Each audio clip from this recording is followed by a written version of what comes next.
આ સીટના અંદર આપણે જીટીયુની કોઈ પણ કોલેજ હોય અને એની કોઈ પણ બ્રાન્ચ હોય એનું સબ્જેક્ટનું રિઝલ્ટ એનાલિસિસ કરી શકીએ છીએ.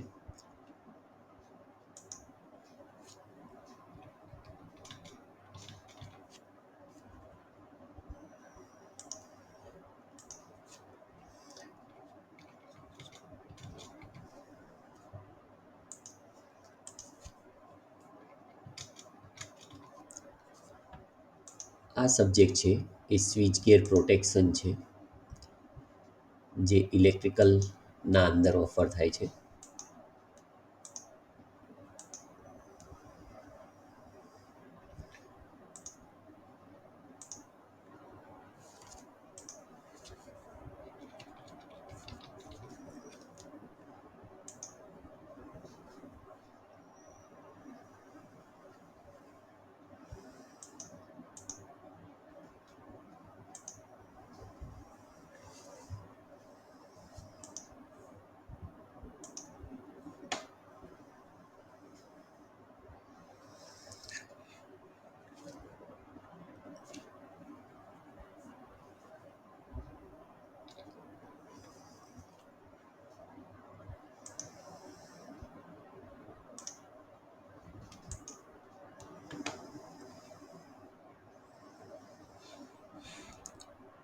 આના અંદર આપણે જોઈ શકીએ છીએ કે જામનગર પોલિટેકનિક ઇલેક્ટ્રિકલના અંદર સ્વિચ ગિયર પ્રોટેક્શનના 3 કોડ છે, જે ત્રણે ત્રણ અલગ અલગ સિલેબસ ડિઝાઇન કર્યા હતા એમાં હતા. જેવી રીતે 2360903 છે એ 112 122 132 ટર્મના અંદર હતું. એના પછી 33609 કોડ હતો. ત્યારબાદ 4350901 કોડ આવ્યો છે. એનો ગ્રાફ છે, જે ડાર્ક લાઈન છે એ કોલેજનું રિઝલ્ટ બતાડે છે, જ્યારે આ થીન લાઈન છે એ જીટીયુનું સ્વિચ ગિયર પ્રોટેક્શનનું એવરેજ રિઝલ્ટ બતાડે છે. આ કોલેજનું એવરેજ રિઝલ્ટ સ્વિચ ગિયરનું 91.05% છે. જો આપણે આના અંદર આ સબ્જેક્ટ ડિલીટ કરશું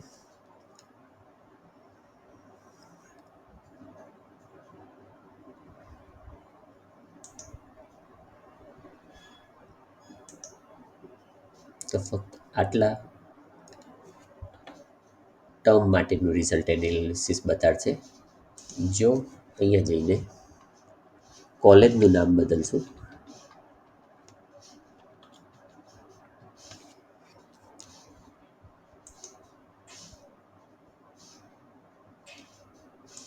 તો એ કોલેજનું રિઝલ્ટ એનાલિસિસ બતાડશે.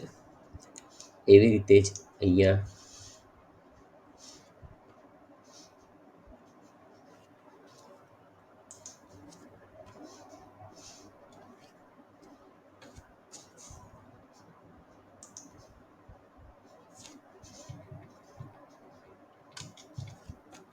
બીજો કોડ નાખશું.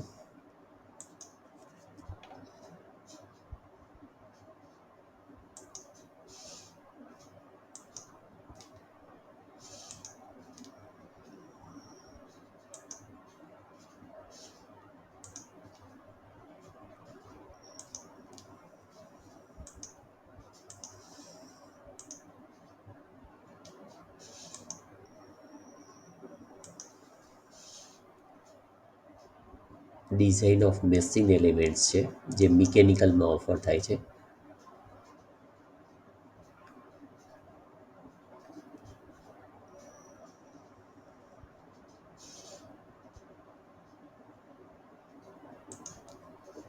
તો એ સબ્જેક્ટનું રિઝલ્ટ એનાલિસિસ બતાડશે. આ રીતે આપણે કોઈ પણ કોલેજ અને કોઈ પણ બ્રાન્ચનું રિઝલ્ટ એનાલિસિસ જોઈ શકીએ છીએ. જો એ સબ્જેક્ટ એક કરતાં વધારે બ્રાન્ચમાં ઓફર થતો હશે તો આખી કોલેજના અંદર એ સબ્જેક્ટનું ટોટલ કેટલા સ્ટુડન્ટ્સ હતા એનું રિઝલ્ટ એનાલિસિસ બતાડશે. અને અહીંયા બ્રાન્ચ નેમમાં કંઈ નહીં આવે.